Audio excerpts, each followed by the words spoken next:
मैं ना दिल से मानता हूँ, ठीक है, मुझे ये दिखावा नहीं पसंद कि वहाँ पे जल चढ़ाओ, ये करो वो करो। तो वो मंदिर नहीं भी जा रहा तो मुझे नहीं लगता कि कुछ उसमें आपत्ति होनी चाहिए। इट्स फैशनेबल इसलिए आप कर रहे हो, so then I will not support that. They actually eat men, humans. आप भिक्षा लेने जा रहे हो, आपको जो मिल रहा है आप वो खाओगे। जहर भी कलयुग में बहुत बुरी तरीके से खत्म होने वाला है सब। क्या उस प्रलय से बचा जा सकता है? क्या ये पॉसिबिलिटी है? अगर हम चाहते हैं कि हम ह्यूमैनिटी कंट्रोल करें तो हमें इन चीजों को कंट्रोल करना पड़ेगा सबसे पहले। जो साइकिल है, कितने छोटे हैं। बिल्कुल। मैं आपसे पूछना चाहता हूँ, किस बात के लिए उदास होते हो यार? राम तो ना बहुत खोए खोए से रहते हैं, मन नहीं लग रहा उनका। और तब वशिष्ठ जो हैं वो उनको समझाते हैं कि Ramayana revealed, Bharat, the man who built a nation, the legend of Parshuram and Vishwamitra, ये सब सिर्फ बुक्स नहीं है, मास्टरपीसेस हैं जो हमारे लिए एक बहुत ही अच्छा रिमाइंडर है to go back to our roots and see for real कि हम कौन हैं और कहाँ से आते हैं। अगर आप हमारी हिस्ट्री और कल्चर एक्सप्लोर करना चाहते हो और इनकी डेप्थ का एक छोटा सा अंदाजा लगाना चाहते हो, then this is the podcast for you. You must watch it till the end, क्योंकि आज के हमारे गेस्ट सिर्फ एक ऑथर ही नहीं बल्कि एक इंटरेस्टिंग कॉम्बिनेशन है, एक टैलेंटेड ऑथर और एक सक्सेसफुल डॉक्टर का। तो आइए एक्सप्लोर करते हैं कुछ ऐसे फैक्ट्स और कहानियां जो आपको सिर्फ हमारे इतिहास के बारे में ही नहीं बताएंगी बल्कि आपकी आंखें खोल देंगे about how beautiful our history is. So let's explore the deep and rich culture of India with Dr. Vineet Agrawal exclusively on the Rich podcast. First question that I want to ask is कि according to science, mankind के पूरी जो species है हमारी, इसके बहुत सारे मतलब अलग अलग सब डिविजन्स हैं। जैसे मैमल्स अलग हैं, एम्फीबियंस अलग है, रेप्टाइल्स अलग हैं, ठीक है। तो अलग अलग स्पीसीज हैं, उसके अंदर भी एनिमल्स के अंदर फिर मैमल्स आते हैं, ह्यूमन बींग्स उसके अंदर आते हैं। तो इतने सारे जो सब डिविजन्स हैं, इसी सेम तरीके से भगवान ने भी बहुत सारे अवतार लिए। अभी तक बोला जाता है विष्णु भगवान ने 10 अवतार लिए हैं, राइट। तो उन्होंने वो कछुए भी बने, वो मत्स्य अवतार भी लिया, फिर हिरण्यकश्यप को मारने के लिए उन्होंने नरसिंह अवतार भी लिया था, उसके बाद प्योर ह्यूमन अवतार लिया उन्होंने, श्री राम श्री कृष्ण बने, अभी कल की अवतार होने वाला उनका। तो जानना ये है बेसिकली कि मैनकाइंड के आने से पहले भी क्या धर्म को स्थापित करने की जरूरत थी? मतलब जो कछुए का अवतार उन्होंने लिया था और जो मत्स्य अवतार उन्होंने लिया था, उस टाइम पे मैनकाइंड नहीं था। क्या उससे पहले उन्होंने ये अवतार क्यों लिए? क्या रोल था, क्या मतलब जरूरत थी इसकी, और कैसे धर्म को स्थापित किया जा रहा है उस वजह से? राइट।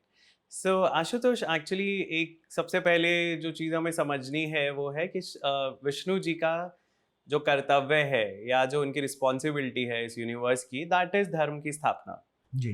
अब धर्म जो है उसकी डेफिनेशन क्या है? काफ़ी लोगों को लगता है धर्म means religion, which is not correct.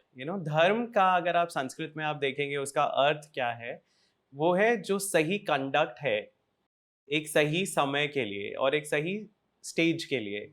आपकी जो भी स्टेज है लाइफ की, किसी भी इंसान की, उस स्टेज के लिए आपकी सोसाइटी के अनुसार और आपकी उम्र के अनुसार, आपकी रिस्पॉन्सिबिलिटीज के अनुसार आपका धर्म क्या है उस समय, वो है आपका धर्म। वो आपका सही कंडक्ट जो है, दैट इज कॉल्ड धर्म। सो धर्म is not a fixed set of rules कि ये धर्म के अंदर आता है। धर्म चेंज होता है, इट्स इवॉल्विंग। तो हर एक इंसान के लिए धर्म की डेफिनेशन अलग होगी, जो उसके लिए, उस समय के लिए, उसकी लाइफ के जो उसके अनुकूल होगा वो धर्म होगा। सो धर्म की जब हम स्थापना की बात करते हैं तो हम ब्रॉडली हम ये समझते हैं कि अच्छाई और बुराई का इक्विलिब्रियम होना चाहिए। हम पूरी तरह से बुराई को मिटा नहीं सकते, राइट। जो टेंडेंसीज हैं इंसान की, सात्विक, राजसिक, तामसिक, जो 3 टेंडेंसीज हैं, वो यूनिवर्स में सब स्पीसीज में है, करेक्ट। सो वो टेंडेंसीज को आप मिटा नहीं सकते हो। उन टेंडेंसीज के कारण ही एक बैलेंस बना रहता है, राइट। सो वो बैलेंस, लेकिन मतलब इविल जो है वो ओवर पावर ना कर पाए अच्छाई को, गुडनेस को, वो बैलेंस इक्विलिब्रियम मेंटेन करने के लिए विष्णु जी अवतार लेते हैं। तो जितनी ये कहानियां हैं जो उनके अवतारों की है, आप जनरली देखोगे कि कोई ना कोई असुर बहुत ज्यादा पावरफुल हो जाता है, राइट। बहुत ज्यादा पावर उसमें आ जाती है, बहुत ईगो आ जाती है, बहुत ज्यादा एम्बिशन आ जाता है। अदरवाइज वो असुर पहले भी था, वो अपने राज्य में राज कर रहा था, right. He was happy, his people were happy, but now suddenly he wants मोर। तो जब उसकी एम्बिशन इतनी बढ़ जाती है कि वो दूसरों की चीजें हड़पना शुरू कर देता है। और सबसे पहले असुरों का टारगेट क्या होता है? स्वर्ग। स्वर्ग, इंद्र हाँ, तो वो का सिंहासन और स्वर्ग। हाँ, तो वो क्योंकि सबसे ज्यादा ऑप्युलेंट है, वो सबसे ज्यादा ऐश्वर्य है वहां पे स्वर्ग में, राइट?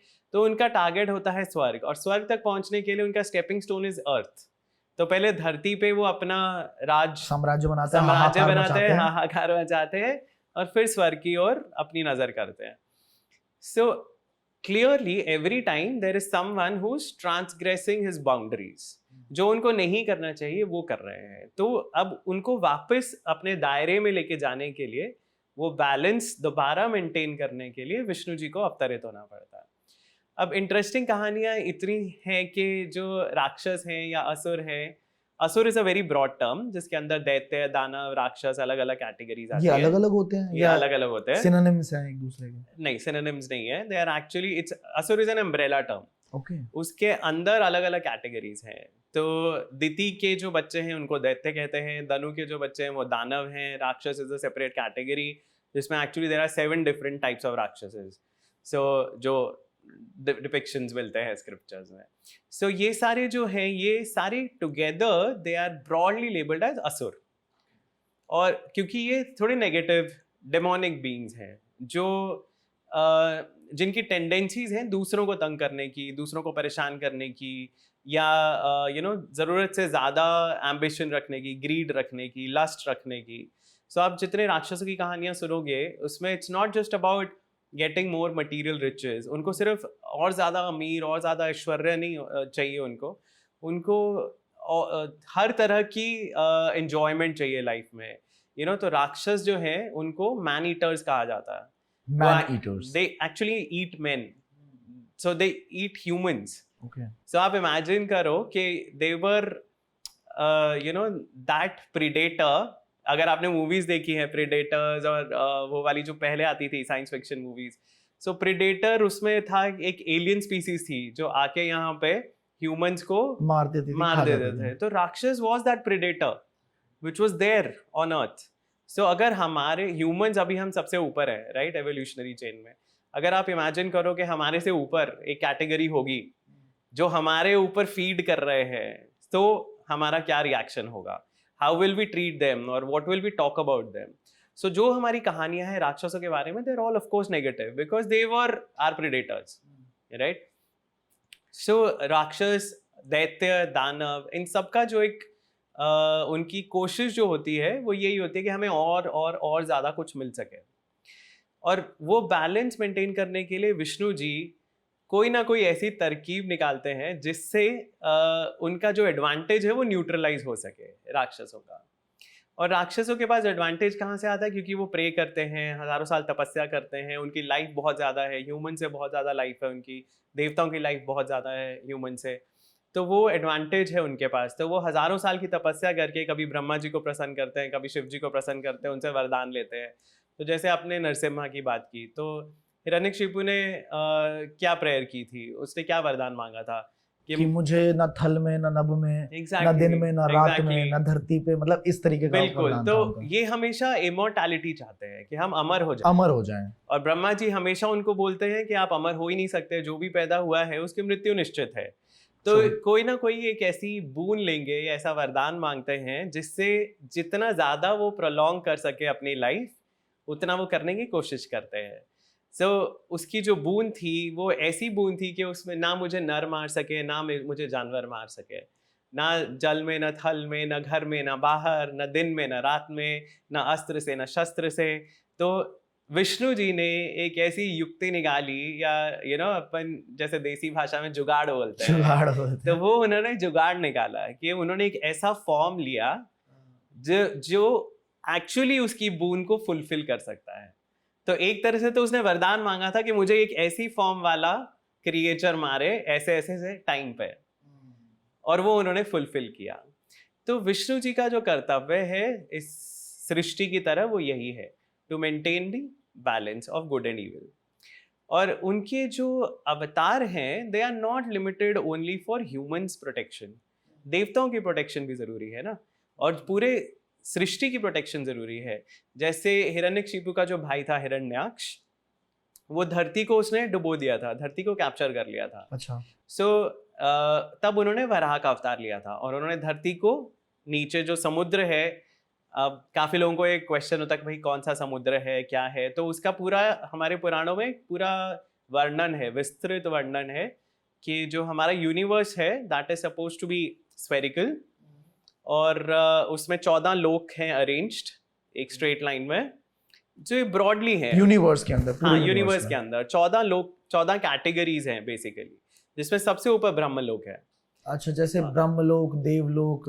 हाँ, सत्यलोक, जनलोक, महरलोक वैसे हैं, और वो 14 लोकों में सबसे ऊपर ब्रह्मलोक आता है, बीच में अर्थ है, अर्थ के लेवल पे भूलोक जो है, और नीचे जो है वो पाताल वगैरह हैं, और उसके नीचे ओशन है। पाताल के भी नीचे? हाँ, वो गर्भोदक ओशन है जिसमें विष्णु जी रहते हैं। अच्छा। सो ये जो राक्षस था, ये धरती को अपनी पोजीशन से ड्रैग करके उस ओशन में ले जाके वो कैप्चर कर लेता है। क्षीर सागर जिसको? नहीं, क्षीर सागर अलग है। तो वो विष्णु जी के अलग अलग कैटेगरीज हैं, और वो हम अलग बाद अलग में बात होते हैं। करेंगे। ठीक है। तो ये जो ओशन है इसको गर्भोदक ओशन कहते हैं। अच्छा। सो ओदक एक्चुअली इज ओशन, तो गर्भ ओशन जो है दैट इज गर्भोदक, और वहां पे वो धरती को कैप्चर करके बंदी करके रख देता है। तो वहां पे विष्णु जी का जो रोल है that is to bring earth back to its position. तो वहां पे उन्होंने ना देवताओं के लिए कुछ लड़ाई की है, ना उन्होंने ह्यूमंस के लिए लड़ाई की है, उन्होंने एग्जिस्टेंस के लिए लड़ाई की है कि पृथ्वी रहेगी तभी इस पे जीव पैदा हो सकेंगे। तो उन्होंने वराह का रूप लिया इसीलिए, और वो भी इसलिए क्योंकि हिरण्याक्ष ने जो वरदान मांगा था उसमें उसने सारे स्पीसीज गिनाई थी कि मुझे ये नहीं मार सके, लेकिन वो एक भूल गया जो था वराह। तो उन्होंने वराह का रूप लिया, और उन्होंने वराह रूप में पृथ्वी को उठा के ऊपर सतह पे लेके आए, उसको वरदान दिया कि वो अपनी पावर से वो वहां पे मेंटेन कर सकेगी खुद को, which is basically the power of gravitation, right. और वो उनका एक कंट्रीब्यूशन था सृष्टि को बचाने के लिए। सो धर्म की स्थापना सिर्फ ह्यूमंस के लिए जरूरी नहीं है, धर्म की स्थापना इस पूरे यूनिवर्स को चलाने के लिए जरूरी है। तो ह्यूमंस है या नहीं है, या देव है या नहीं, या इंटेलिजेंट स्पीसीज कोई है या नहीं है, इट्स इमैटेरियल। यूनिवर्स पूरा प्रॉपर चलने के लिए एक यूनिवर्स का जो धर्म है वो मेंटेन होना चाहिए, और वो भी विष्णु जी का ही दायित्व है। क्या बात है, क्या। और दूसरी चीज, उनके 10 अवतार नहीं, उनके एक्चुअली अनगिनत अवतार है। पर भागवतम में उनके 24 मेन अवतार बताए जाते हैं भागवत पुराण में, और 10 जो है वो दे आर मोर पॉपुलर। अच्छा। और जो इनका अरेंजमेंट है जो 10 अवतारों का है, उससे हमें पूरा एवोल्यूशन के बारे में पता चलता है, because this is an artificial arrangement.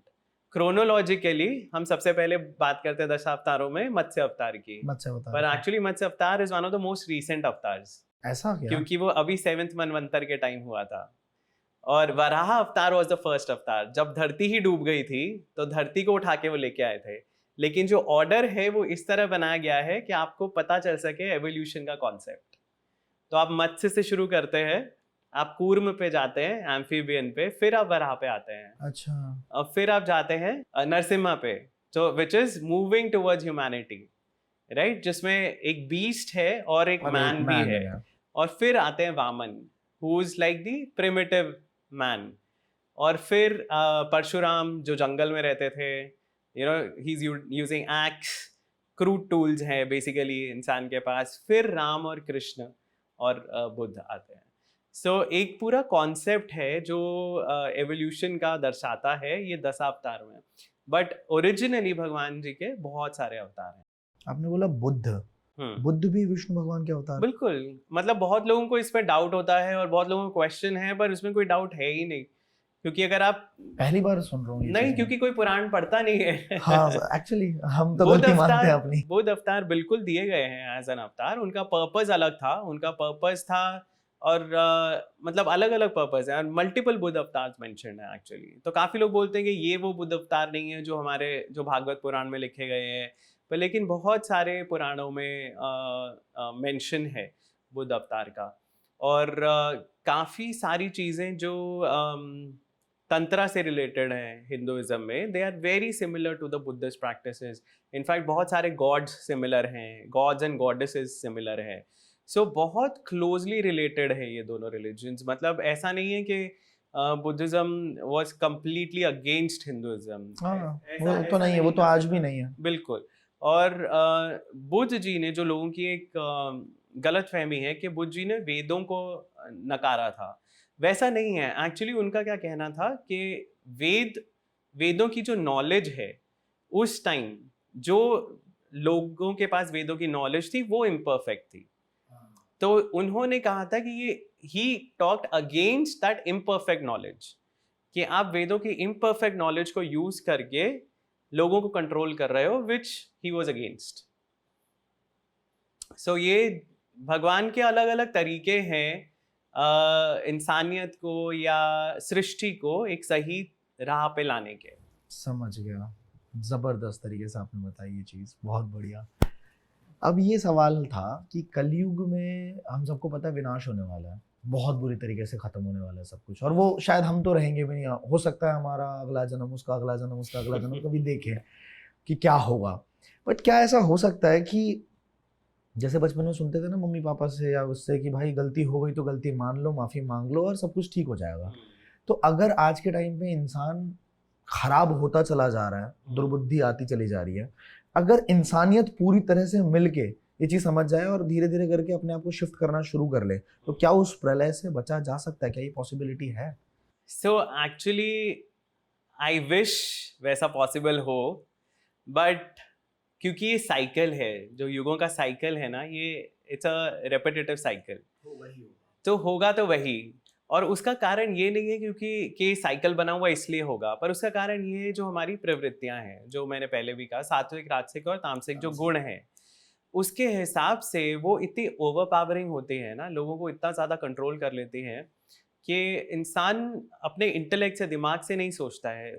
Intuitive या इम्पल्सिव एक्शंस होते हैं काफ़ी सारे, जिनके ऊपर आपका कंट्रोल नहीं है, और वो आपकी पर्सनालिटी के ऊपर डिपेंड करता है, आपके जो इनहेरेंट गुण हैं उसके ऊपर डिपेंड करता है। सो जो आपने कर्म कर दिए हैं बिकॉज ऑफ दोज इम्पल्सेस, आपको उनका तो फल मिलेगा ही, चाहे वो अच्छे हों चाहे वो बुरे हों। अब वो सारे जो फल हैं, पॉजिटिव और नेगेटिव, उनको न्यूट्रलाइज करना, उनको बैलेंस करने के लिए चारों युगों का होना जरूरी है। क्योंकि आप देखो, अगर सतयुग में सब अच्छे हैं, सब कुछ अच्छा हो रहा है, सो जो तामसिक प्रवृत्तियां हैं उनको कैसे उनका फल मिलेगा अगर उन्होंने कुछ भी काम किए हैं? उसके लिए कलयुग का होना जरूरी है, right, to balance it out. So वो बैलेंस करने के लिए चारों होने जरूरी हैं। और प्रैक्टिकली आई फील पिछले आई थिंक दशकों से कोशिश हो रही है कि हम धरती को बचा पाए, ग्लोबल वार्मिंग कम कर पाए, हजार चीजें कर सकें। क्या हुआ है प्रैक्टिकली? समझ गया, बहुत आंसर कि जो चाह के भी नहीं हो सकता, चाह के भी नहीं हो सकता, क्योंकि वो हमारी इनहेरेंट टेंडेंसी है, इंसानियत की टेंडेंसी है। अगर आपने मैट्रिक्स मूवीज देखी है, तो वो मैट्रिक्स में वो एजेंट स्मिथ बोलता है कि you humans are like viruses, क्योंकि तुम लोग जहां पे जाते हो ऐसे मल्टीप्लाई करते हो, you deplete the resources of that area and then you move to another place, which is exactly what we do, right? So वो हमारी टेंडेंसी जब तक चेंज नहीं होगी, और उसके लिए बहुत ज़रूरी है to get in touch with all the wisdom that is present, जो हमारे हज़ारों हज़ारों सालों की जो विजडम स्क्रिप्चर्स में हमारे प्रेजेंट है, हम उसको भूल चुके हैं। अब उसमें पूरी अच्छे से आपको ज़िंदगी जीना सिखाया है, आपको बैलेंस में, हार्मनी में कैसे रहना है अपने एनवायरनमेंट के साथ, आपकी सोसाइटी के साथ। और अगर वो हम बैलेंस मेंटेन रखें तो वो सतयुग आ जाएगा, पर हम वो बैलेंस नहीं मेंटेन कर पा रहे हैं तो कलयुग चल रहा है। तो वो कलयुग भी एक लेवल पे पहुंच के तो उसका भी अंत आना ही, और वापस सतयुग आएगा। But for that to happen, एक वो पीक तक पहुंचना उसके पहले ज़रूरी है। तो एक तो गाना आया था ना, अब हर घर में रावण बैठा, इतने राम कहाँ से लाऊं, कलयुग बैठा मार कुंडली जाऊं तो कहाँ जाऊं। तो कलयुग में तो हर इंसान ही, ये तो सच्चाई है कि हर इंसान के अंदर वो जो आपने बोला ना कि उनकी सोच गलत होती है, असुरों की प्रवृत्ति गलत होती थी, तो आज के टाइम पे हर इंसान की प्रवृत्ति भी मोस्टली गलत है, मोस्टली गलत है। लस्ट है, पैसे के पीछे भागना, वो भी एक तरीके का लस्ट ही कह लो आप। एडिक्शंस हैं, किस किस को मारेंगे, कैसे बचाएंगे? एक्चुअल कौन राक्षस होगा जिसके लिए वो अवतार लेंगे? इसीलिए कलयुग तो अपनी पीक तक, पराकाष्ठा तक पहुंचेगा और तब कल्कि जो जन्म लेंगे। तो अब मतलब ऐसा कहा जाता है स्क्रिप्चर्स में कि ये जो टेंडेंसीज हैं, नेगेटिव टेंडेंसीज जो हैं, वो ज़्यादा फैलती हैं कली के कारण। हाँ, तो कली एक दानव है बेसिकली, कली पुरुष जिसे हम कहते हैं। सो हर युग का एक गवर्निंग प्रिंसिपल है। हाँ, दानव कहिए या एक स्पिरिट कह लीजिए। सो सतयुग के लिए एक स्पिरिट है, द्वापर त्रेता के लिए है। उसी तरह कली का जो रूलर है दैट इज कली, कलयुग का जो रूलर है। सो कली की एक बड़ी इंटरेस्टिंग स्टोरी है कि जब द्वापर खत्म हो रहा था महाभारत के टाइम, तो परीक्षित को राजा बना दिया था, पांडव चले गए थे स्वर्ग।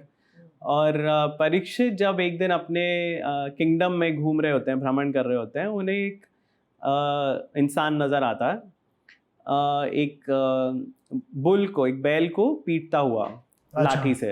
अच्छा। और उसकी टांगे तोड़ता हुआ बेसिकली। तो वो जाके उसको रोकते हैं कि तुम क्या कर रहे हो। तो वो बोलता है कि मैं कली हूँ, और अब ये जो बुल है उसकी 3 टांगे टूट चुकी हैं, क्योंकि धर्म की 3 टांगे टूट चुकी हैं और एक ही टांग पे अब वो खड़ा है।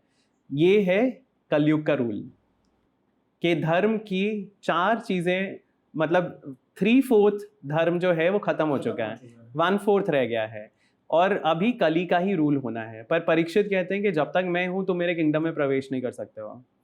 तो वो बोलता है कि लेकिन मतलब अब तो कलयुग शुरू हो चुका है, तो अभी आइडियली मेरा रूल होना चाहिए। तो परीक्षित कहते हैं कि ठीक है, मैं तुम्हें अनुमति देता हूँ 4 जगह रहने की। सो जहाँ पे स्वर्ण है, बेसिकली रिचेस हैं, गोल्ड है, रिचेस है। जहाँ पे टेवर्न्स हैं, अल्कोहल कंजम्पशन जहाँ पे होती है, जहाँ पे प्रोस्टिट्यूशन होता है, और जहाँ पे गैम्बलिंग वगैरह होती है। तो जुआ, प्रोस्टिट्यूशन। हाँ, सो मतलब बेसिकली जो हम जर जोरू जमीन बोलते हैं कि हाँ। लड़ाई जो होती है वो उन्हीं चीज़ों की होती है। सो जहाँ पे भी ये सब चीज़ों का ट्रेड हो रहा है या लेन देन हो रहा है, वहाँ उन सब चीज़, उन जगहों पे वायलेंस जहाँ पे है, उन जगहों पे कली का राज है। तो आप देखिए, कली तो है यहाँ पे, उसको कंट्रोल करना, अगर हम चाहते हैं कि हम ह्यूमैनिटी कंट्रोल करें, तो हमें इन चीज़ों को कंट्रोल करना पड़ेगा सबसे पहले। Very nice. या All the clubs are ruled by Kali, is it? Nice. So, एक चीज आपने अभी बोली थी कि अघोरी की बात कर रहा हूँ। आपने कहा था कि प्रेडेटर्स थे, इंसान खाते थे, असुर। तो फिर अघोरी जो अल्टीमेट प्योरिटी की तरफ जाते हैं, मतलब बोलते हैं, मैं शायद इतना बड़ा हूँ भी नहीं कि मैं उनके बारे में कुछ बोल पाऊँ, बट जस्ट एक कनेक्ट कर रहा हूँ मैं इस चीज को कि अगर असुर थे और वो मैन ईटर्स थे, तो अघोरी भी लाइवली मैन नहीं खाते, if I am not wrong. Lively That's the biggest difference. That's the biggest difference, right? राक्षस जो थे वो हंट करके खाते थे, मार के खाते थे। और अघोरी, देखिए जो अघोरी का कॉन्सेप्ट है ना, वो ये it doesn't matter what they are eating, it is not about what they are eating. The concept is कि they don't differentiate between what they are eating. कि हम बोलते हैं कि ये सात्विक है, ये राजसिक है, ये तामसिक है, कि अघोरी के लिए हर चीज बराबर है। तो ऐसा नहीं कि वो ढूंढ के कुछ खा रहे हैं, वो उन्हें जो मिल गया वो खा रहे हैं, वो डिफरेंशिएट नहीं करते हैं, क्योंकि उनके हिसाब से ये सब कुछ जो है ना, वो ऊपर वाले का बनाया हुआ है, और दूसरी चीज ये सब खत्म होने वाला है। So it doesn't matter. तो एक अलग लेवल की अंडरस्टैंडिंग है, जिसके लिए जैसे शिव जी के जो स्पेशली जो भक्त हैं, तो पहले एक पाशुपत सेक्ट होता था, पाशुपत सेक्ट। तो पाशुपत की ट्रेनिंग ही ऐसी दी जाती थी कि उनको they have to be immune to everything that is thrown at them. जहर भी, तो मतलब धतूरा वगैरह। हाँ, मतलब ऐसा प्रैक्टिसेस में नहीं कि आपको वो प्रैक्टिस करनी है या आपको उसका कंजम्पशन करना है, बट आपको जो मिल रहा है, आप भिक्षा लेने जा रहे हो, आपको जो मिल रहा है आप वो खाओगे। आपको अगर कोई इंसल्ट कर रहा है आप सहोगे, आपको कोई पत्थर मार रहा है तो आप सहोगे, आप रिएक्ट नहीं करोगे। तो ये उनकी डिसिप्लिनिंग की प्रैक्टिसेस होती थी, how you are killing your ego and your desire, क्योंकि ये सब जो कुछ है वो आपकी इस बॉडी से टाइड अप है, but you have to realise that you are the soul. Soul को क्या फर्क पड़ रहा है?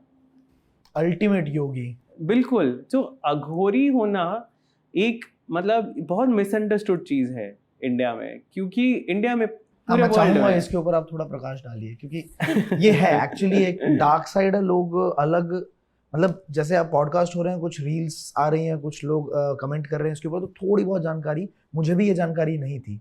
अभी रिसेंट में मुझे पता लगा कि वो लाइवली नहीं खाते हैं, ऑफ वो कोर्स। डेड बॉडीज की राख और इन सारी चीजों को खाते हैं। तो थोड़ा सा आप प्रकाश डालिए। सो जैसा मैंने कहा कि it doesn't matter what they eating, उनका सिंपल बेसिक प्रिंसिपल यही है कि सब कुछ भगवान का बना हुआ है और सब कुछ एक बराबर है। और अगर आप सोचिए तो उसमें गलत भी कुछ नहीं है कि अगर आपने एक प्लांट को काट के खाया है, आपने प्लांट की भी हत्या की है, और आपने एक एनिमल को काट के खाया है, उसकी भी हत्या की है, आपने लाइफ तो ली ही है, राइट? सो उनके हिसाब से दोनों बराबर हैं। हमारे हिसाब से लगता है कि जिसमें कॉन्शियसनेस ज़्यादा है उसको मारना ज़्यादा बड़ा पाप है, राइट? कि प्लांट में कॉन्शियसनेस कम है, एक एनिमल में उससे ज़्यादा है। एक बड़ा एनिमल हुआ जैसे गाय है, उसमें और ज़्यादा कॉन्शियसनेस है, या हॉर्स है उसमें और ज़्यादा, और इंसान में सबसे ज़्यादा कॉन्शियसनेस। तो आपने इंसान को मारा तो वो सबसे बड़ा पाप हुआ। और वो मारते नहीं है, मार के नहीं खाते हैं, वो भिक्षा में लेते हैं जो भी उनको मिल गया। और दूसरी चीज़ जो मैंने प्रिंसिपल कहा कि everything will end one day, right? तो ऐश क्या है? Ash is what survives, right, after everything is over. So राख ही बचेगी सबकी एंड में। ये पूरी सृष्टि का विनाश हो जाएगा तो भी राख ही बचेगी। तो वो राख इसीलिए अपने ऊपर भस्म लपेट के लगाते रखते हैं, हैं। लपेट के रखते हैं, टू रिमाइंड कि everything is going to end. और एक बहुत सुंदर थॉट यही है कि जो हम उपनिषद में बोलते हैं अहम ब्रह्मास्मि, तो they try to identify themselves with God. और शिव जी जैसे रहते हैं वो वैसे रहने की कोशिश करते हैं, एसेटिक की तरह। सो उनकी कोई, आप कभी नहीं देखोगे कि अघोरी जो है वो कहीं बहुत बड़े भोज में जा रहे हो, या जहाँ 56 भोग लग रहे हैं, कभी भी नहीं। सो ऐसे बहुत सारे पाठ होते हैं या पूजा पाठ होता है जहाँ पे पंडितों को बुलाया जाता है, उन्हें 56 भोग किए जाते हैं। So that is a very राजसिक बिहेवियर कि आपको शौक है खाने का या आपको स्वाद आ रहा है वो खाने का। वो स्वाद लेके नहीं खा रहे हैं, वो अपनी सस्टेनेंस के लिए खा रहे हैं, बस मिल जाए और सस्टेन हो जाए बॉडी, सस्टेनेंस के बात लिए खा खत्म। रहे हैं। सो बहुत ऊपर के लेवल की तो बहुत एक्चुअली वो ऊपर के एंडेवर है उनका कि अपने आप को भगवान के पास ले जाने का। मतलब इस पे डीप अगर कोई सोचे, रोंगटे खड़े हो जाए उसमें। कैसे हो सकता है कि एक इंसान बिल्कुल ही सारी चीजों से डिटैच होकर बिल्कुल। एक नेक्स्ट लेवल। तो श्री राम, श्री कृष्ण, इनके अलावा भी बहुत सारे रूप रहे, आपने अभी अभी बताया।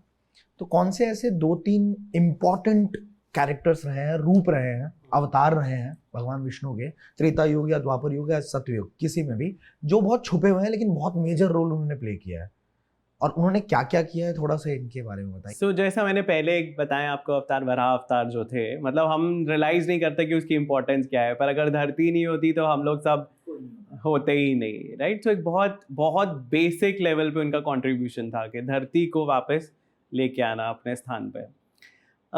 ऐसे ही भगवान विष्णु के एक्चुअली हर अवतार की रेलेवेंस है। मतलब किसी भी अवतार का कोई फ्रिवलस नहीं है, मतलब ऐसा नहीं है कि उन्होंने मजाक मजाक में कोई अवतार ले लिया। हर अवतार का एक रोल है। अब जैसे 24 अवतारों की बात करें, क्योंकि 10 अवतार सबको पता है मेजरली, पर 24 अवतारों में एक अवतार है धन्वंतरी। धन्वंतरी, सो धन्वंतरी आयुर्वेद के देवता धनतेरस हैं, में पूजा होती है, जिनकी धनतेरस में पूजा होती है, तो वो आयुर्वेद के देवता है। साइंस ऑफ मेडिसिन जो लेके आए ह्यूमंस के लिए वो थे धन्वंतरी। अगर मेडिसिन नहीं होता, कितने हजारों, आयुर्वेद नहीं होता, हजारों सालों से जो लोग आयुर्वेद फॉलो कर रहे हैं इंडिया में, हजारों लोग, करोड़ों लोग उससे जिनको लाभ हुआ होगा, वो नहीं मिलता। तो ये सोचने के लिए बहुत सिंपल सा लगता है कि यार उन्होंने साइंस ऑफ मेडिसिन दिया, बट वो साइंस आने से, वो आयुर्वेद आने से पता नहीं कितने करोड़ों लोगों की जान बची, राइट? तो वो भी एक विष्णु जी के अवतार हैं। सो ऐसे कंट्रीब्यूशन उनकी हम रियलाइज नहीं करते, पर उनका एक एक अवतार जो है वो बहुत ज़रूरी था इस दुनिया के लिए। अदरवाइज विष्णु जी एक उनको वेदों में कहा गया कि जहाँ विष्णु जी रहते हैं वो परम पद है, वहाँ तक ऋषियों की दृष्टि भी नहीं पहुँचती है, वो इतने ऊंचे लेवल पे रहते हैं। वहाँ से अवतरित होके वो इस धरती पे आते हैं, या इस यूनिवर्स में किसी लोक में जाते हैं, उनके लिए it's a demotion, right, human बन के आना। सो आज अगर हम एक कंपनी के सीईओ बन जाए, इट इज़ लाइक हमें बोला जाए कि भाई अब तुम जूनियर लेवल की तरह काम करके सेल्स करके आओ फील्ड में जाके। So it is a demotion for a CEO, but it is also a reality check for him कि एक्चुअली दुनिया में क्या चल रहा है। चल क्या रहा है। तो विष्णु जी वॉलंटरीली वो करते हैं। तो आप इमेजिन करो कि उनका इतना अटैचमेंट है इस दुनिया से कि वो हमारे लिए ये सब कर रहे हैं, हमारे लिए वो ये रूप लेके आते हैं, हमें बचाने के लिए, हमें सही रास्ता दिखाने के लिए। अब कृष्ण जी ने कहने के लिए उन्होंने भगवत गीता दी, पर भगवत गीता लोगों को उसकी रेलेवेंस नहीं समझ में आती है कि सबको लगता है हाँ बहुत अच्छी स्पिरिचुअल बुक है, पर that is the practical guide for कलयुग। ट्रू। अगर आप कर्म योग का पर्पस समझ लें, आप कर्म योग को अच्छे से उसका यूज़ करना शुरू करें, अपनी लाइफ में अप्लाई करना शुरू करें, एप्लीकेशन करें उसका, सो हर एक इंसान अगर वो करेगा तो वो जो आप कह रहे हो कि हम कलयुग मतलब कल की स्किप कर सकते हैं क्या? स्किप कर सकते हैं और हम डायरेक्टली सत्युग पे पहुंच सकते हैं, क्यों नहीं? सो हर एक अवतार में उन्होंने, जैसे मर्यादा पुरुषोत्तम थे श्री राम, उन्होंने आइडियल सेट किए। आप देखिए भगवान राम के जो 3 भाई थे वो तीनों सौतेले भाई हैं, उनके असली भाई नहीं है, राइट। वाली और सुग्रीव असली भाई थे, रावण विभीषण कुंभकर्ण असली भाई थे। सबसे ज्यादा भाईचारा किन में था? राम जी के भाई जो उनके स्टेप ब्रदर्स हैं। हाँ। तो उन्होंने आइडियल जैसे सेट किए कि सोसाइटी में ऐसा होना चाहिए कि आप भाई के साथ कैसे रहो, दोस्तों के साथ आप कैसे रहो। उन्होंने जो निषाद थे गो, जिन्होंने उनको नैया पार करवाई, उनकी गंगा पार करवाई, जो सुग्रीव के साथ उन्होंने दोस्ती निभाई, जो उन्होंने सबरी के बेर खाए, उन्होंने विभीषण के साथ जैसे दोस्ती निभाई। अदरवाइज राम जी ने लंका जीत ली थी, वो राजा बन जाते वहां पे, उन्होंने लेकिन विभीषण को दिया। वाली को मार के वो किष्किंधा के राजा बन सकते थे, पर उन्होंने सुग्रीव को दिया। तो उन्होंने जिस तरह से मित्रता निभाई, उन्होंने अपने दायित्व निभाए, तो those are the guidelines for society to follow. तो मतलब भगवान के जो अवतार हैं उनसे तो हम अनगिनत चीजें सीख सकते हैं। इससे एक चीज और मुझे याद आती है कि हमारे मतलब अभी अचानक याद आया जब आपने बोला 2-3 बार की वराह अवतार ने धरती को अपने पोजीशन पे वापस लाया, तो अब जाके बहुत सारे साइंस ने और इन्होंने बोला कि धरती गोल है, पर वराह अवतार की जितनी भी पिक्चर्स हैं गूगल के ऊपर, उसमें वराह अवतार जब दिख रहे हैं तो गोल ही दिखाया गया है। जी जी जी। और वराह, और ये सिर्फ पिक्चर्स या पेंटिंग्स की बात नहीं है, सब स्कल्पचर्स में बनाया गया है, जो हमारे हजारों 1000-1500 साल पुराने आप केव स्कल्पचर्स में अगर आप देखेंगे तो वराह मूर्ति हमेशा वैसे दिखाई जाती है। और या तो उनको गोल, हेरिटेज, हमारा कल्चर कितना रिच है यार। बिल्कुल हमारा कनेक्शन टूट चुका है आशुतोष, अनफॉर्चुनेटली। और अब अगर आप किसी को बताने की कोशिश करोगे ना, लोग कहते हैं कि नहीं आप तो राइट विंग हो सो इसलिए आप ये सब बातें कर रहे हो। पर अगर आप खोल के देखोगे स्क्रिप्चर्स तो आपको पता चलेगा कि एक्चुअली कितनी नॉलेज थी जो हमें पता ही नहीं है। कैसे पता है यार? अच्छा, कोशिश तो कर ही रहे हैं हम लोग। बिल्कुल, आप जैसे ये पॉडकास्ट कर रहे हो और काफी सारे लोग अब इन चीजों पर डिस्कशंस कर रहे हैं। There are many people who are talking about it, sharing, creating reels, social media content. I think that's very helpful. At least एक क्यूरियोसिटी तो जागती है ना इंसान में कि अच्छा ऐसा है, चलो मैं कोशिश करता हूँ, देखता हूँ इसके पीछे का क्या प्रूफ है, इसके पीछे प्रूफ क्या है, मैं पढ़ के देखता हूँ। चलो, इंडिया में एक अभी बहुत डिबेट चल रही है कि इंडिया और भारत में नाम चेंज होने वाला है। तो भारत की एक्चुअल उत्पत्ति मतलब क्या रिलेवेंस है, क्यों चल रही है ये डिबेट, और भारत होना चाहिए, इंडिया होना चाहिए आपके हिसाब से?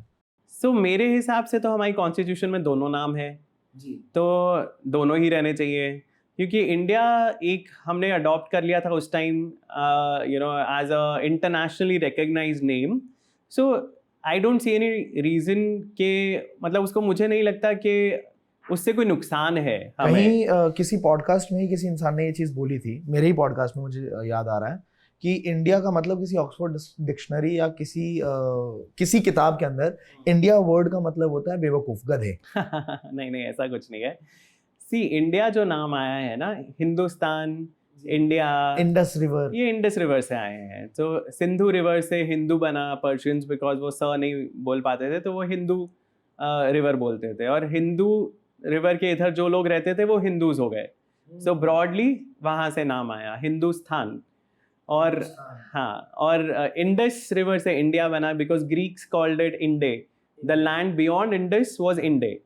So Greek records में it's called Inde and there are 5 Indies. Actually they talk about 5 Indies, मतलब इंडिया के अंदर 5 बड़े किंगडम्स थे उस टाइम जिनकी वो बात करते हैं, और वहीं से इंडिया बना, तो उसका एंग्लिसाइज्ड वर्जन इज इंडिया। पर भारत हमारे कॉन्स्टिट्यूशन में है, हमारे स्क्रिप्चर्स में है, और आर्यव्रत भारत, आर्यवर्त तो was still a colloquial term, क्योंकि Aryavarta was basically the land of Aryas, जहाँ पे आर्य रहते हैं। पर भारत हमारे पुराणों में दिया गया है नाम, और हमारे पुराणों में ये लिखा गया है कि the land north of the ocean and south of the Himalayas Bharat is Bharat. So simple है कि मतलब हिमालय से लेके ओशन तक का जितना लैंड है वो भारत है, और ये नाम हमारा पौराणिक नाम है, हमारे स्क्रिप्चर्स में दिया गया नाम है, तो मुझे नहीं लगता किसी को कोई ऑब्जेक्शन होना चाहिए, क्योंकि ये ओरिजिनली हमारा नाम है। सो भारत के बाद, भारत सबसे पहला नाम है, भारत के बाद हिंदुस्तान आया, हिंदुस्तान के बाद इंडे और इंडिया आए हैं। सो क्रोनोलॉजिकली आप देखें तो सबसे पुराना नाम हमारा भारत है। मैं ये स्टोरी वापस से जानना चाहूंगा अपनी ऑडियंस के लिए, मुझे एक्चुअली पता है ये स्टोरी, पर मैं चाहता हूँ कि हो सकता है बहुत सारे लोगों को ना पता हो, तो ये भारत नाम कैसे पड़ा था, भरत कौन थे, शकुंतला की कहानी क्या थी, ये कहानी थोड़ा सा बताइए ना, इंटरेस्टिंग है। श्योर। सो मेरी तो actually 3rd book was on Bharat. So जो भरत राजा हैं जिनके ऊपर इंडिया का नाम पड़ा है, उनके ऊपर ही है मेरी 3rd बुक जो थी। So actually there were 2 kings जो अलग अलग टाइमलाइन में थे। सो अब पता नहीं आपके ऑडियंस कितनी वेल वर्स्ड होगी टाइमलाइन से, तो अलग अलग मनवंतर होते हैं, अलग अलग टाइम पीरियड्स होते हैं। ब्रह्मा के एक दिन में 14 मनवंतर होते हैं। तो ये इस दिन का जो ब्रह्मा का दिन चल रहा है, इसमें जो फर्स्ट मनवंतर था उसको हम स्वयंभू मनवंतर कहते हैं। सो स्वयंभू मनवंतर में एक राजा थे जिनका नाम था भरत, और भरत और बाहुबली 2 ब्रदर्स थे एक्चुअली। और वो भरत जो थे उन्होंने पूरे विश्व पे विजय प्राप्त कर ली थी। सो ये जो भरत हैं, उन्हें भरत और बाहुबली जो थे, इन्होंने दोनों भाइयों में सॉर्ट ऑफ कंपटीशन था, और भरत चक्रवर्ती बन जाते हैं और वो सारे पूरे विश्व को जीत लेते हैं। इसीलिए उनके नाम पे पूरे विश्व का नाम एक्चुअली भारत पड़ जाता है। तो ये उनकी स्टोरी है। और हमें अलेक्जेंडर द ग्रेट के बारे में पढ़ाया जा रहा है, हमें पता ही नहीं है कि भरत। हाँ, तो ये जो थे ये ओरिजिनली भरत हैं। अब वो पहले मनवंतर में थे, उसके बाद काफ़ी चीज़ें हुई, काफ़ी ऑफ कोर्स किंगडम्स कटे होंगे, जुड़े होंगे, जो भी हुआ। पर इस मनवंतर में जो 7th मनवंतर चल रहा है अभी, वैवस्वत मनवंतर, इसमें दोबारा एक राजा हुए जो दुष्यंत और शकुंतला के बेटे थे, हाँ, जिनका नाम था भरत।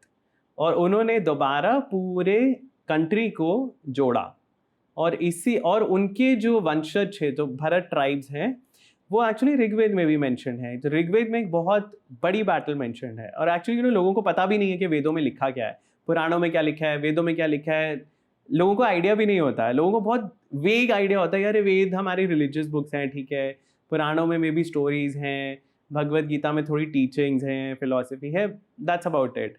पर वेदों में there is so much historical information, जो उस टाइम के राजा काफ़ी सारे मेंशन्ड हैं, जिनके नाम मेंशन्ड है, और उसमें एक बहुत बड़ी वॉर मेंशन्ड है जो 10 राजाओं के बीच में हुई थी। अच्छा। और ये जो वॉर थी उसमें एक तरफ था भरत के ट्राइब्स, और मतलब ट्राइब्स बोलते हैं इनको क्योंकि बिकॉज 10 डिफरेंट ट्राइब्स थे जो आपस में लड़ रहे थे। जो भरत के वंशज थे, वो जो राजा था वो विक्टोरियस हुआ उस वॉर में। अच्छा, भरत के वंशज के जितने जो राजा थे वो जीत गए। हाँ, वो जीते against those 9 tribes which had combined against them, और इसीलिए they became the rulers of the country, और कंट्री का नाम भारत आया वहाँ से, क्योंकि भरत वर विक्टोरियस। सो जो पुराणों के हिसाब से कहानी है वो ये है कि वो भरत राजा जो थे 2 अलग अलग टाइम पे, उनके कारण भारत का नाम पड़ा। और वेदों में ऋग्वेद में स्पेशली जो दशराज्ञ वॉर है, उसके हिसाब से भी भरत जो ट्राइब थी दैट वाज विक्टोरियस, और उन्होंने अपना साम्राज्य फैलाया कंट्री में, इसलिए भी भारत नाम पड़ा है। तो ये मनवंतर क्या है, थोड़ा सा आप डिटेल में समझाओ। सो अलग अलग सी, अब जैसे हमारे दिन में घंटे होते हैं, डिवीजन है दिन का घंटे, वैसे ही कल्प जो होता है, ब्रह्मा का जो दिन है, उसमें डिवीजन होते हैं। ब्रह्मा का जो मनवंतर दिन होता है एक दिन होता है 4 युगों का मिलके नहीं एक। नहीं, उनका जो एक दिन होता है उसको एक हम कल्प कहते हैं। कल्प में 14 मनवंतर होते हैं, और हर मनवंतर के अंदर 71 साइकिल्स होती हैं युगों की। तो और वो जो हर एक हम साइकिल है, कितने छोटे हैं। बिल्कुल, हर साइकिल के अंदर 4 युग होते हैं, और हम अभी जो है 7th मनवंतर के 28वें साइकिल में है, 28वें कलयुग में। मैं आपसे पूछना चाहता हूँ, किस बात के लिए उदास होते हो यार? My God, we are nothing in the grand scheme of blink of things। एन आई भी नहीं है हम तो इस बिल्कुल पूरे यूनिवर्स के लिए। बिल्कुल, और हम उसी में इतना इतना अटैच हो जाते हैं चीज़ों से, और इतनी ईगो हम अपनी रख लेते हैं, मतलब वी आर नोबडी। डाइजेस्ट नहीं कर पा रहा हूँ मैं इस बात को कि क्या सुन लिया मैंने ये। आपने कहा कि वेदास नहीं पढ़ते लोग, वेद पुराण नहीं पढ़ पाते लोग, ध्यान भी नहीं देते फिलोसॉफी समझ के कि हाँ भाई है और कुछ अच्छी बातें होंगी उसके अंदर। अब जिस इंसान को संस्कृत नहीं आता, बिल्कुल ही नहीं पता, ठीक है, कभी पढ़ा ही नहीं उसने, वो वेद पढ़ना चाहता है लेकिन वो तो कैसे पढ़े? और मतलब कौन सा वर्जन ऐसा पढ़े जो कि अनबायस्ड हो? अगर उसका वो भी हुआ है, ट्रांसलेशन भी हुआ है, तो अनबायस्ड ट्रांसलेशन कहाँ पढ़ सकता है इंसान? सो आशुतोष, मैं नहीं समझता हूँ कि कोई भी ट्रांसलेशन कभी भी अनबायस्ड हो सकता है, क्योंकि जो पर्सन ट्रांसलेट कर रहा है ना, उसके अपने परसेप्शंस, अपने वो आ ही जाते हैं, वो अनकॉन्शियसली आ जाते हैं, इट्स अ सबकॉन्शियस बायस। सो अगर आप ये चाहते हैं कि हमें प्योरली एकदम एग्जैक्ट ट्रांसलेशन मिल जाए, it may not be possible, but उसके लिए हम पढ़ना छोड़ नहीं सकते। तो मैं यही एडवाइस करता हूँ कि आप 2 या 3 ट्रांसलेशंस पढ़ो, कम से कम 2 ट्रांसलेशंस पढ़ो। Who stopping you? हाँ, उसमें जो कॉमन चीज़ें हैं, कॉमन फैक्टर्स हैं, वो तो निकल के आएंगे ना। सो जैसे बहुत ही एक अच्छी कोशिश हुई थी अर्ली 1900s में, to create the critical edition of Mahabharata. So Mahabharata और रामायण के इतने वर्जन्स हैं पूरे कंट्री में, अलग अलग वर्जन्स हैं, राइट? तो अभी उसमें से जो निचोड़ है, जो कॉमन स्टोरी है, वो निकालने के लिए क्रिटिकल वर्जन्स उनको कहते हैं। तो क्रिटिकल मतलब ये सब चीज़ों का निचोड़ है, ठीक है? इसमें वो है जो कॉमन है सब स्टोरीज में। हर स्टोरी में अलग अलग कुछ कुछ चीज़ें होंगी, पर ये कॉमन स्टोरी है, कॉमन थ्रेड है। सो वैसे ही महाभारत की स्टोरी बहुत लंबी है। It is much much much bigger than the Ramayana. So Mahabharata का क्रिटिकल वर्जन निकालना was a task and it took decades. So Bhandarkar oriental research institute है पुणे में, और उन्होंने ये काम किया, और उन्होंने क्रिटिकल वर्जन निकाला, बोरी एडिशन कहते हैं उसको। सो उसमें आपको यही चीज़ समझ में आती है कि कैसे आपको कितने ट्रांसलेशंस जो है अवेलेबल हैं, या कितने वर्जन्स अवेलेबल हैं, उसमें से आपने जो निचोड़ है वो आपने निकाल के क्रिटिकल एडिशन बना लिया। सो वो लोग इतनी मेहनत करके बना पाए हैं, राइट, वो क्रिटिकल एडिशन। हम लोग को अगर एक स्क्रिप्चर पढ़ना है, it is not that much of an effort, right?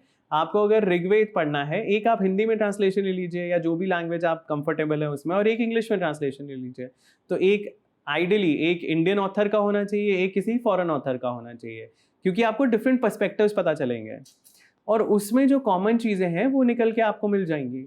So it is not difficult, and her cheese available है अब ऑनलाइन, हर चीज़ अवेलेबल है। आपको डिफरेंट ट्रांसलेशंस मिल जाएंगे, आपको बुक्स सर्च करनी है, आपको बुक्स पढ़नी है, बहुत सारी वेबसाइट्स है जो होस्ट करती हैं। सो ये सारी चीज़ें ऑनलाइन ईजिली अवेलेबल हैं, और अलग अलग लैंग्वेजेस में अवेलेबल हैं।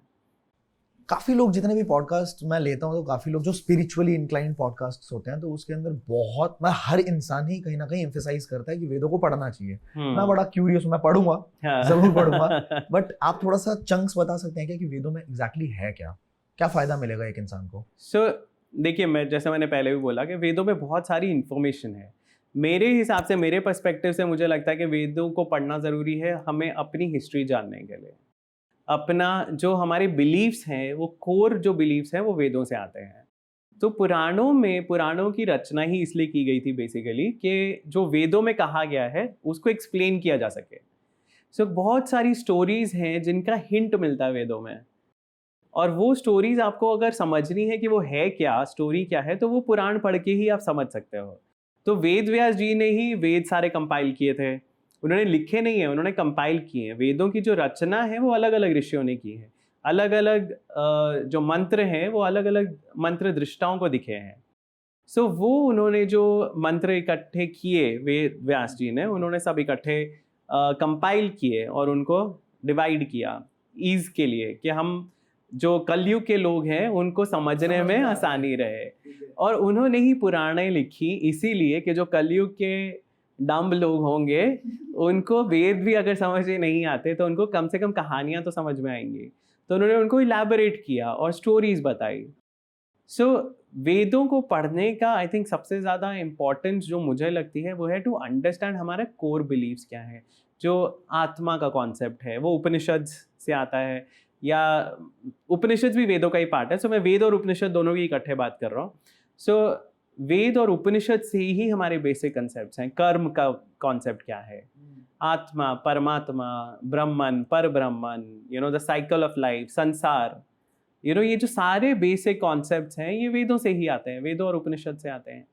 सो अब उनमें वेद जो पढ़ना शुरू करते हैं ना, उनको लगता है अरे यार ये तो प्रेयर्स हैं, ये तो सूर्य देव को प्रेयर है, अग्निदेव को प्रेयर है। बट वो हर एक श्लोक में आपको कुछ ना कुछ समझ में आता है कि वो बिलीव्स थे क्या। सोम क्यों चढ़ाते थे, सोम क्या होता था, आपको पता है एक पूरा का पूरा मंडल है। सो ऋग्वेद के 10 मंडल हैं, 10 पार्ट्स हैं, उसमें से एक मंडल जो है वो पूरा का पूरा सोम को डेडिकेटेड है, और लोगों को पता ही नहीं कि सोम है क्या। So why are we neglecting it, हमें उसमें रिसर्च करनी चाहिए कि क्या था, ये ऐसा कौन सा प्लांट था जो इतना इम्पोर्टेंट था कि उसका जूस का एक्सट्रैक्शन, उसका कंजम्पशन, उसको देवों को चढ़ाया जाता था, चढ़ावा दिया जाता था। वो कौन सा प्लांट है हमें पता ही नहीं है आज की डेट में। तो वो हमारी हिस्ट्री जानने के लिए, हमारे कल्चर, हमारे बिलीव्स जानने के लिए, अपने आप को जानने के लिए बहुत जरूरी है।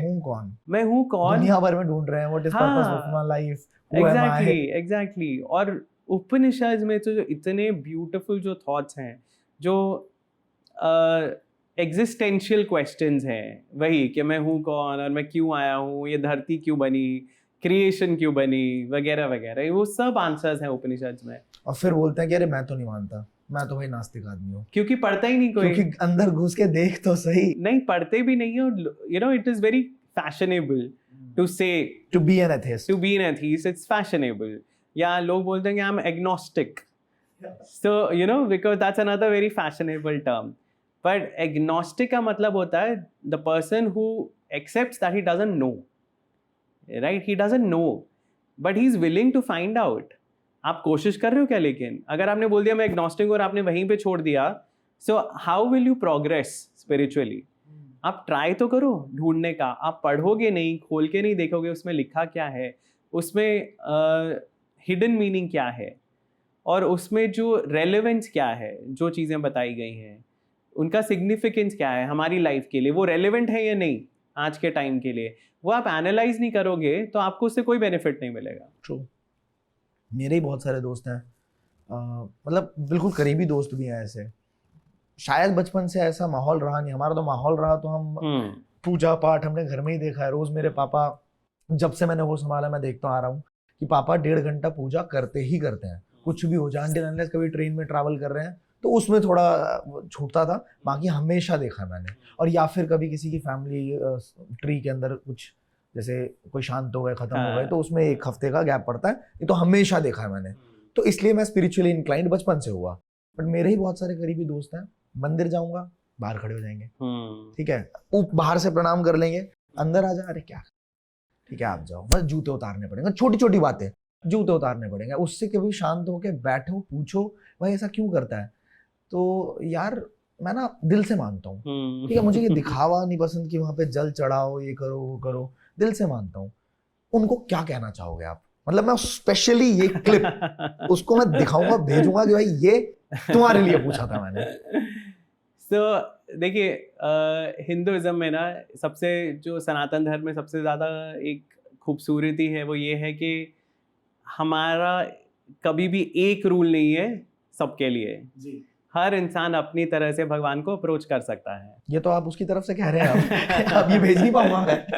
नहीं, तो एक ये चीज जो हम सबको समझनी चाहिए, क्योंकि हम भी कभी कभी बहुत जज करते हैं कि मतलब अरे तुम मंदिर नहीं जा रहे हो मतलब तुम एथीस्ट हो, पर हो सकता है वो इंसान मानता हो भगवान में, राइट, वो रिचुअल नहीं कर रहा है। लेकिन मैं किसी भी साइड नहीं ले रहा हूँ, पर मैं कह रहा हूँ कि वो एक ब्यूटी है हमारे धर्म की कि ज़रूरी नहीं है आपको मंदिर जाना ही है, ज़रूरी नहीं है कि आपको जल चढ़ाना ही है, पर ज़रूरी क्या है आप आइडेंटिफाई करते हो कि आप एक ह्यूमन हो या आप एक इंडिविजुअल सोल हो और एक परमात्मा है, एक आपकी आत्मा से ऊपर एक परमात्मा है जो सुप्रीम सोल है। आप जब तक वो आइडेंटिफिकेशन रखोगे और वो आपके दिमाग में रहेगा, you are a Hindu, it doesn't matter आप क्या कर रहे हो, रिचुअल्स क्या कर रहे हो, पर आपको वो समझ आना ज़रूरी है। और वो सिर्फ क्योंकि इट्स फैशनेबल इसलिए आप कर रहे हो, so then I will not support that of course, पर ज़रूरी नहीं है कि आप रिचुअल्स कर रहे हो, पर आपका आचरण क्या है, आपका व्यवहार क्या है। If you believe in God, are you taking care of the society, are you, He does all that. हाँ, so that's what I am saying. So अगर आपका बिहेवियर सही है, you are a moral person, आप सही और गलत में डिफरेंशिएट करते हो, और आप may be you are taking care of the people weaker than you, animals, और आप सोसाइटी में in general you are a contributor, that is what matters. जो कर्म योग है वो क्या है, भगवत गीता का पूरा सार है वही कि कर्म योग भगवान उस इंसान को जो रेडी है सब कुछ छोड़ के संन्यास लेने के लिए, उसे बोलते हैं कि नहीं बॉस, कम बैक, ये तुम्हारी लाइफ है, तुम्हें इसमें रहना ही पड़ेगा, अपनी ड्यूटीज निभानी ही पड़ेंगी। वो इसको ये नहीं बोलते कि तुम मेरी पूजा करो सुबह शाम, वो अर्जुन को बोलते हैं तुम अपना कर्म करो but do it without a feeling of ego.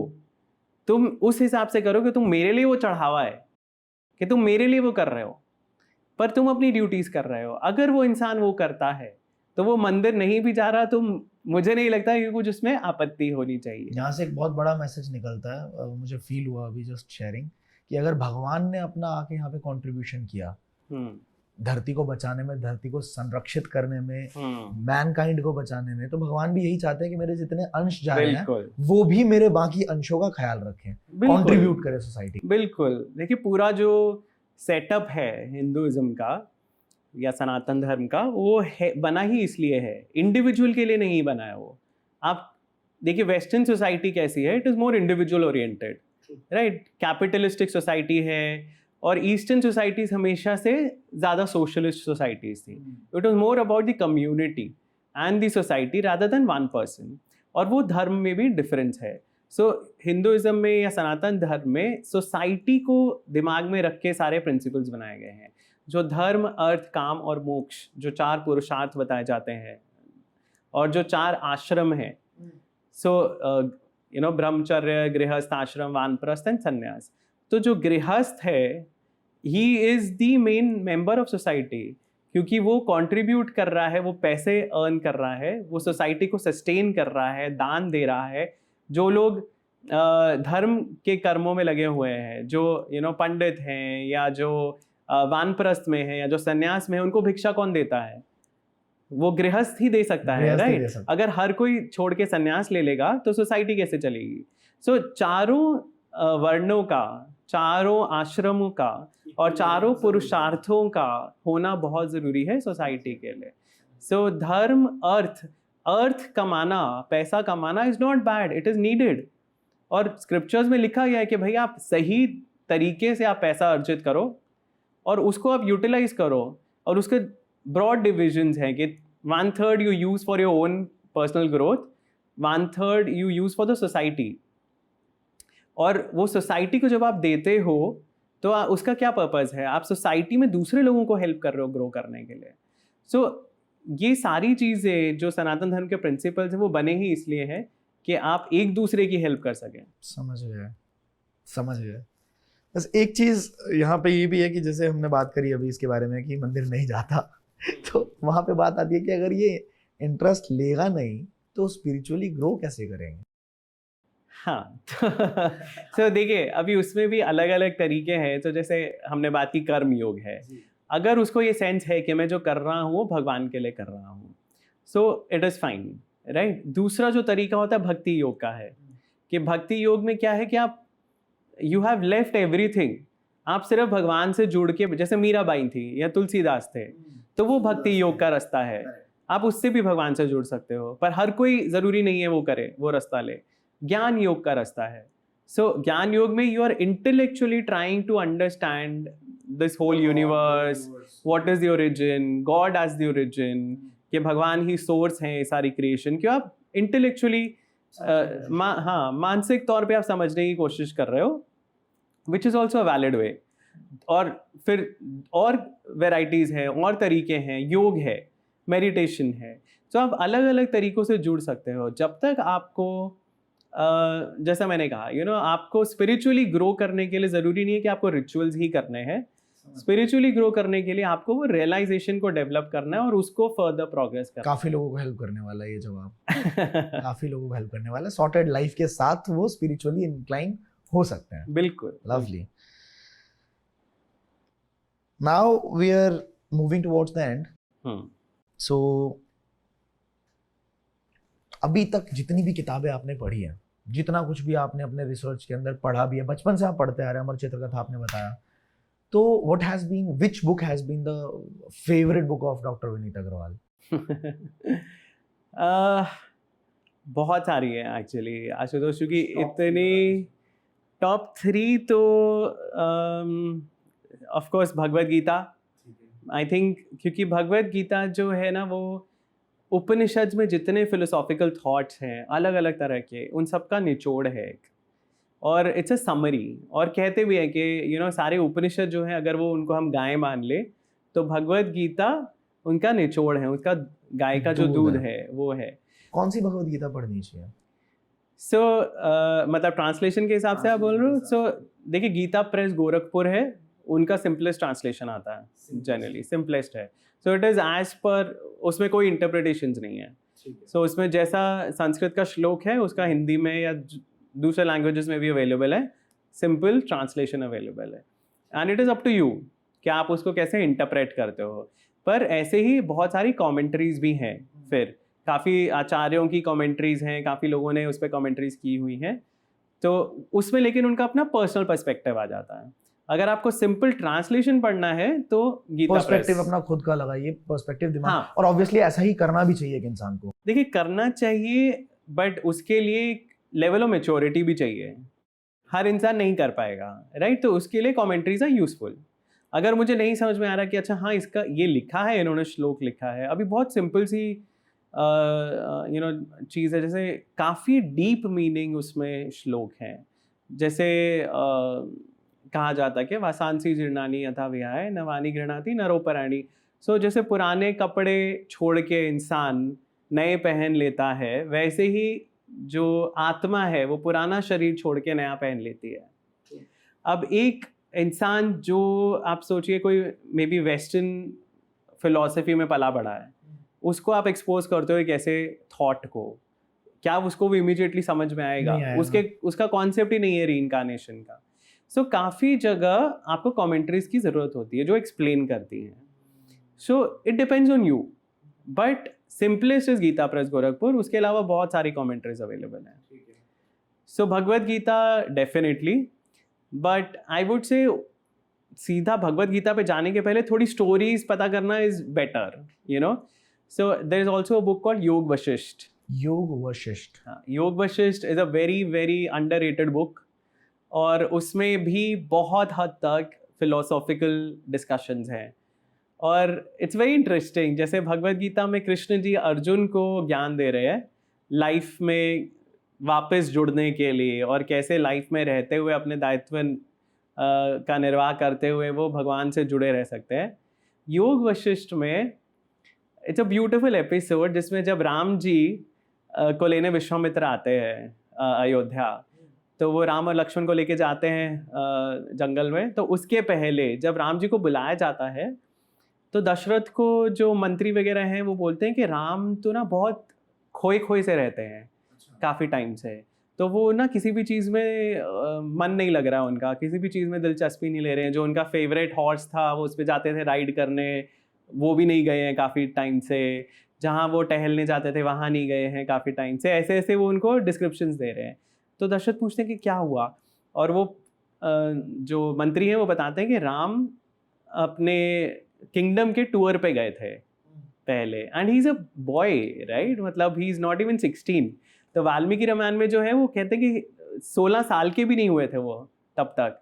तो एक 14-15 साल का टीनेजर है और वो अपने किंगडम में घूम रहा है, और वो राजा का बेटा है, तो ऑफ कोर्स उनको पूरी सेवा होगी, सब होगी।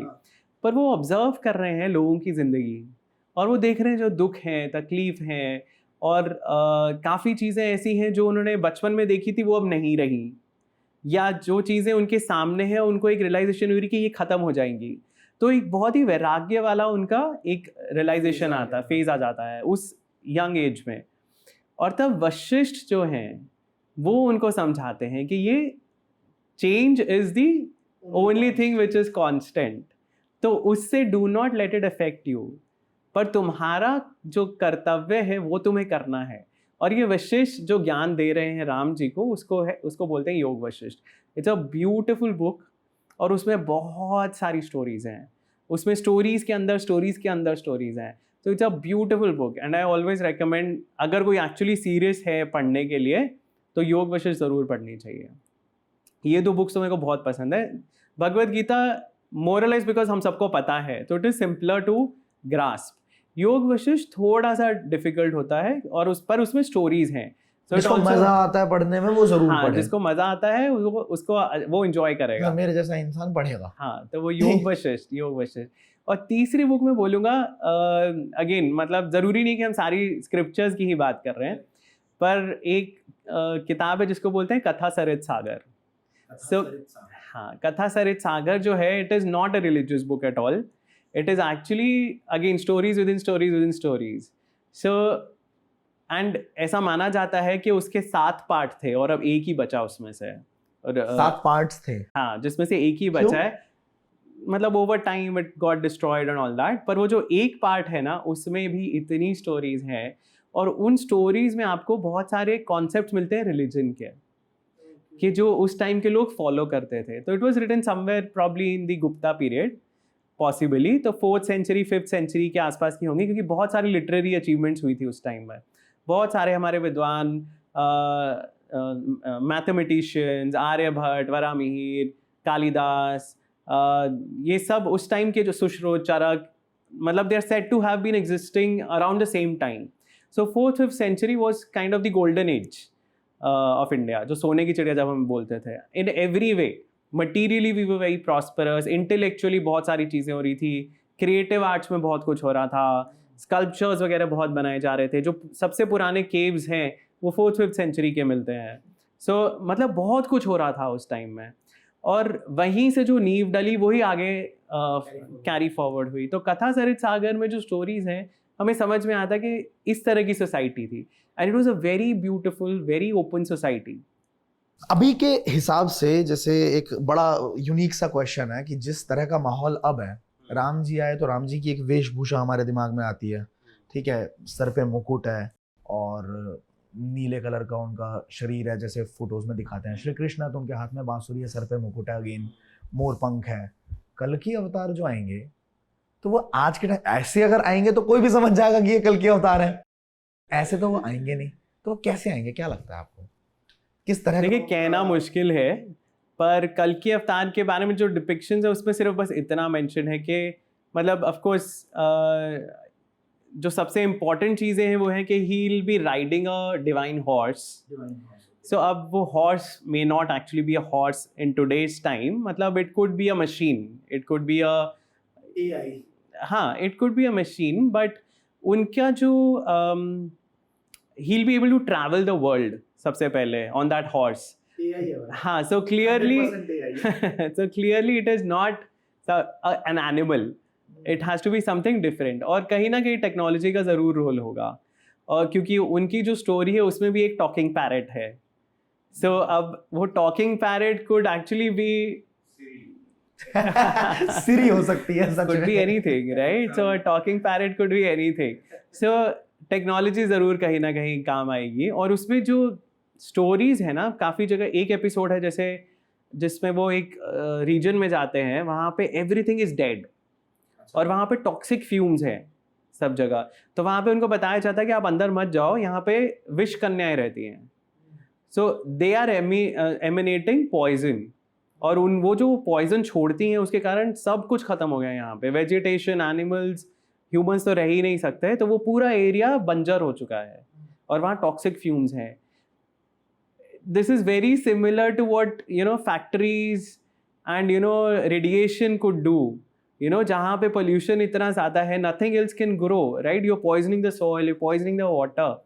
So वो स्टोरी फॉर्म में बताया गया है, और फिर वो वहाँ जाते हैं and he actually makes everything right. So मतलब जो definitely होने वाला है उसका 1-आधा% तो हम देख पा रहे हैं कि हो रहा है। बिल्कुल देख पा रहे हैं, और उसका भी जो उनका रूप होगा वो ऐसा ही होगा कि जिसमें ये सारी चीजें वो टैकल कर पाएंगे। हाँ, उस पे क्या कहना चाहेंगे आप कि लोग जो अपॉर्चुनिटी होती है, तो अपॉर्चुनिटी जैसे आपने यू सॉ एन अपॉर्चुनिटी कि मैं ब्लॉग्स लिखता हूँ, मुझे मजा आएगा, मुझे सीखने को और ज्यादा मिलेगा, यू डिड दैट। ब्लॉग इतना वायरल हो गया कि आपको बहुत मतलब टॉप 4 पब्लिशिंग हाउसेस के अंदर एक पब्लिशिंग हाउस है, उसने आपको अप्रोच किया कि आप किताब लिखिए, हम पब्लिश करेंगे। लोग बहुत राइटर्स ऐसे हैं जो किताब लिख के बैठे हुए हैं और पब्लिशिंग हाउस को अप्रोच करते रहते हैं कि प्लीज पब्लिश कर दो इसको। आपका उल्टा हुआ, राइट? तो मैं यंगस्टर्स के बीच में बहुत काम करता हूँ, हजारों यंगस्टर्स हमारे साथ कनेक्टेड है अभी। तो मैं एक चीज नोटिस करी है कि दिमाग पेसिमिस्टिक बहुत चलता है लोगों का। ठीक है, एक अपॉर्चुनिटी सामने है, कोई काम सामने है, कर लेगा तो कुछ हो जाएगा फायदा, नहीं करेगा तो फिर भी वहीं रहेगा जहाँ पे कहते हैं ना कि अगर आपका पॉजिटिव दिमाग है, it may not guarantee you success, but negative mind guarantees failure. तो करता ही नहीं बंदा कि अगर मैं फेल हो गया तो, एक बार भी नहीं सोचता कि 1% अगर मैंने कर दिया तो अगर हो गया तो। उनको आप क्या कहना चाहोगे सर? तो हर एक का अपना अपना होता है, बट मुझे लगता है कि इनिशिएटिव लेना बहुत ज़रूरी है। आपको चैलेंज को एक बार ट्राई तो आप ज़रूर करो लाइफ में, क्योंकि फिर वो आपकी सारी उम्र के लिए रिग्रेट रह जाएगा कि मैंने ट्राई नहीं किया, मैंने कोशिश नहीं की। And it's very relevant for youngsters, not just for profession but for your personal life also, right? आपको कोई लड़की अच्छी लग रही है, आपने उसको पूछा ही नहीं, आपने उसको बोला ही नहीं, फिर आप सारी उम्र सोचते रह जाओगे काश मैंने पूछा होता। सो आपको बात तो करनी पड़ेगी ना, आप कोशिश तो करोगे।